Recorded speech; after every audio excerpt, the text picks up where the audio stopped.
10वीं कक्षा के सभी विद्यार्थियों का हार्दिक स्वागत है विजय कुमार माइन्यू क्लासरूम पे। मैं निकिता आज लेकर आई हूँ कृतिका भाग 2 का पाठ नंबर 2 जॉर्ज पंचम की नाक कहानी। आई होप आपने अच्छे से रीड कर ली होगी। तो चलिए स्टार्ट करते हैं इसके बहुविकल्पीय प्रश्नोत्तर, यानी कि आज हम जो आपको वीडियो में बताने वाले हैं, हम MCQ के क्वेश्चन आंसर आपको बताएंगे। ठीक है, तो चलिए स्टार्ट करते हैं। और स्टार्ट करने से पहले मैं कहना चाहूँगी कि हमारे चैनल को सब्सक्राइब कर लीजिए ताकि आने वाले वीडियोस की नोटिफिकेशन आपको खुद मिल जाए। और साथ ही साथ आप हमारी साइट पर भी जा सकते हैं www.mynewclassroom.in पर। ठीक है, तो चलिए पहला प्रश्न देख लेते हैं। स्क्रीन पर आप पहला प्रश्न देख सकते हैं। समाज में नाक किसका प्रतीक मानी जाती है? किस चीज़ का प्रतीक होती है नाक?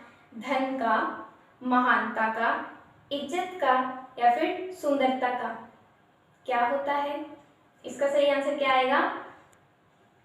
राइट आंसर क्या है? इज्जत का। इज्जत जो होती है, जो रिस्पेक्ट जो होती है, वो नाक जो है उसके लिए एक सिंबल है। ठीक है, तो प्रश्न संख्या 2 देखिए। जॉर्ज पंचम कौन था? चैप्टर में आपने रीड किया होगा। कौन था वो? एक अंग्रेज अधिकारी था, लेखक था, या फिर वो व्यापारी था, या फिर कोई जर्नलिज्म पत्रकार? क्या था वो? एक ब्रिटिश अंग्रेज अधिकारी था। ठीक है, प्रश्न संख्या 3 देखिए। भारत की जो रानी है वो कहाँ पे आने वाली थी, यानी कि कौन सी कंट्री में आने वाली थी? ऑप्शंस हैं अमेरिका में, इंग्लैंड में, श्रीलंका में या फिर नेपाल में। कहाँ पे आने वाली थी वो? इंग्लैंड में। भारत की रानी इंग्लैंड में आ रही है चैप्टर में। ठीक है, प्रश्न संख्या 4 है। जॉर्ज पंचम की नाक के लेखक कौन है? किसी भी कहानी का, एकांकी का, नाटक का पहला क्वेश्चन तो यही बन जाता है कि उसके लेखक कौन है। ठीक है, तो इस क्वेश्चन को पहले भी पूछा जा सकता है, प्रश्नों के बीच में भी डाल सकते हैं हम। तो कौन है कहानी के लेखक? धर्मवीर भारती जी हैं? नहीं। तो कमलेश्वर, शिवपूजन सहाय, प्रेमचंद? नहीं, शिवपूजन सहाय तो नहीं है। प्रेमचंद जी भी नहीं है। तो कौन है? कमलेश्वर। ठीक है, प्रश्न संख्या 5 की ओर चलते हैं। बहुत ही सरल प्रश्न है ये, और ये आप मुझे कमेंट सेक्शन में इसका आंसर देंगे। ठीक है, चलिए प्रश्न संख्या 5 देखिए। काया पलट होने का क्या अर्थ है? काया पलट होना मीन्स शरीर बदलना, नियम बदलना, समय बदलना या फिर पूर्णतः परिवर्तन होना, परिवर्तित होना। तो किसी चीज़ में पूरी तरह चेंज आ जाना। राइट, तो अब आप समझ गए होंगे कि कौन सा इनमें से सही है। वो आप मुझे कमेंट सेक्शन में लिखो फटाफट से।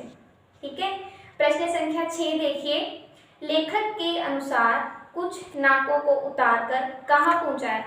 लेखक के अनुसार अजायब घरों में, विद्यालयों में, कैद खानों में या फिर कार्यालयों में?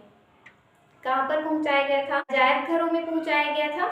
तो इसका सही उत्तर जो है वो अजायब घर है। प्रश्न संख्या 7 देखिए। फाइलों का पेट चीरना, इससे क्या अभिप्राय है? फाइलों का पेट चीरना मतलब कि उनको स्टार्टिंग से लेकर एंड तक पूरा पढ़ना कि उनके अंदर क्या क्या लिखा हुआ है। ठीक है, ऑप्शंस देख लीजिए। फाइलों को फाड़ देना, काट देना, कैद खानों में खोलना या फिर कार्यालयों में जो है आदि से अंत तक पढ़ना। तो स्टार्टिंग से लेकर एंडिंग तक जब हम उनको रीड कर लेते हैं तो कहते हैं ना कि फाइलों का पेट चीर दिया गया। जब वो जॉर्ज पंचम की नाक के लिए ये पता नहीं चल पा रहा था कि इसकी नाक किस चीज़ की लगाए, पत्थर की लगाए, कागज की लगाए, तो सारी फाइल्स को खोला गया कि किस चीज़ से मूर्ति बनी हुई है। ठीक है, क्या मटेरियल यूज हुआ है, तब सारी फाइल्स जो हैं उस टाइम पे खोल दी गई थी। कहानी में प्रश्न संख्या 8 अब आप देख रहे हैं। कहानी में मूर्तिकार ने किन बच्चों का उल्लेख किया है? किन बच्चों का उल्लेख किया है? कहानी में जो है 1942 में जो बच्चे शहीद हुए थे उनका उल्लेख किया गया है ऑब्वियसली। तो राइट आंसर क्या आ जाएगा यहाँ पर? सी, शहीद बच्चों का उल्लेख किया गया है। चलिए चलते हैं प्रश्न संख्या 9 की ओर। चलिए आइए देखते हैं प्रश्न संख्या 9। रानी के पहुंचने से पहले किन लोगों की फौज की तैयारी की गई थी? कौन कौन से लोग बुलाए गए थे? सिपाही, नौकर, फोटोग्राफर या फिर पत्रकार? किन लोगों की फौज तैयार थी? फोटोग्राफर्स की फौज तैयार की गई थी कि रानी आएगी, बहुत सारी फोटो खींचेंगी। ठीक है, प्रश्न संख्या 10 देखिए, जॉर्ज पंचम की नाक लगाने की परेशानी से भारतीयों की कौन सी मानसिकता का पता चलता है, यानी कि जब वो ऐसे हड़बड़ाहट में हो गई कि जॉर्ज पंचम की नाक जो है वो टूट के गिर गई है, कट गई है, तो अब इसकी जगह पे कौन सी नाक लगाए, तो वो ऐसे भागे भागे फिर रहे थे सभी डिपार्टमेंट वाले। तो उस टाइम पे उनकी कौन सी वाली भावना का पता चल रहा था, आत्मसम्मान की, गुलामी की, कायरता की या फिर गर्व की। एक ब्रिटिश अधिकारी के लिए इतने वो बौखला गए थे सारे, इस टाइप से उनका पागलपन था कि सारी फाइलें उन्होंने उड़ेल दी थी, इतने सारे पत्रकार इकट्ठा हो गए थे, मीडिया वाले भी हड़बड़ाहट में आ गए थे। तो ये चीज़ क्या प्रेजेंट करता है, ये एक गुलामी का जो है प्रतीक, गुलामी की भावना झलकती है।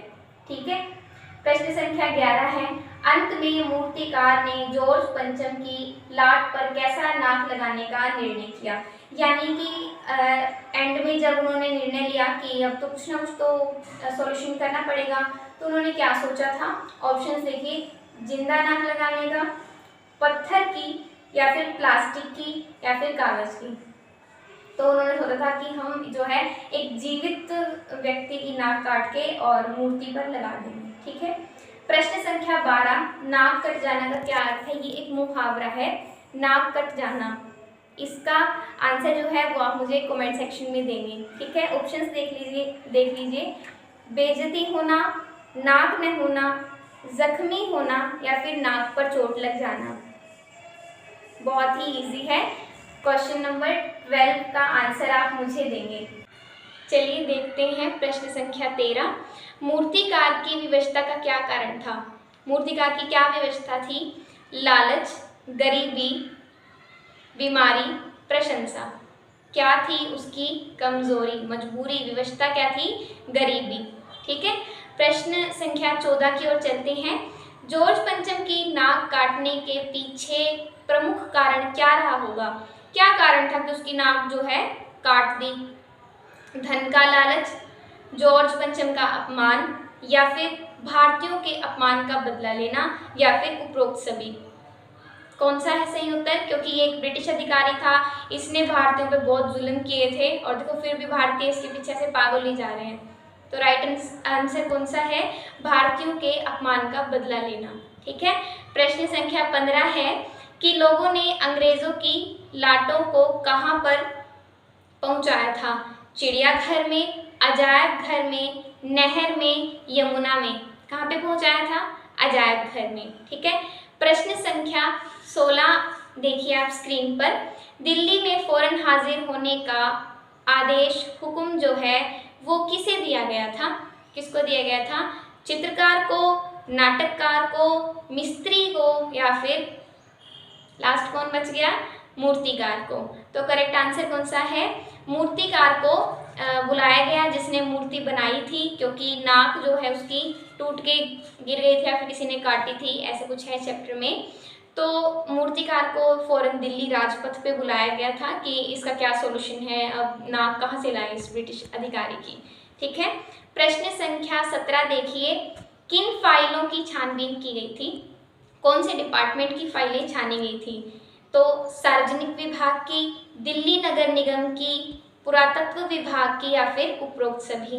तो कौन सी फाइलें ढूंढी गई थी, पुरातत्व विभाग की। ठीक है, क्योंकि ये जो है हिस्टोरिकल सा था सब कुछ, तो उस टाइम के जो इतिहासकार रहे होंगे उनकी जो फाइलें थी, तो ब्रिटिश अधिकारी है, पुराने टाइम की बात चल रही है, प्राचीन समय की, तो इसलिए पुरातत्व विभाग की फाइलें खोली गई थी जॉर्ज पंचम की नाक के लिए।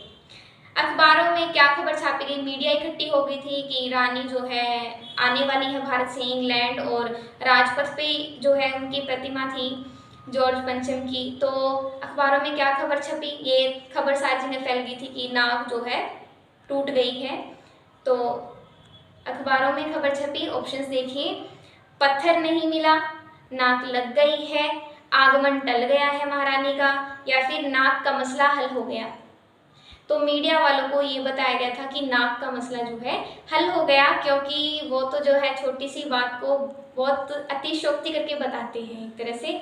तो इसलिए टेलीविज़न वालों को रोकने के लिए ये खबर छापी गई कि ये जो मुसीबत हमारे सामने खड़ी हुई है इसका सॉल्यूशन मिल गया है।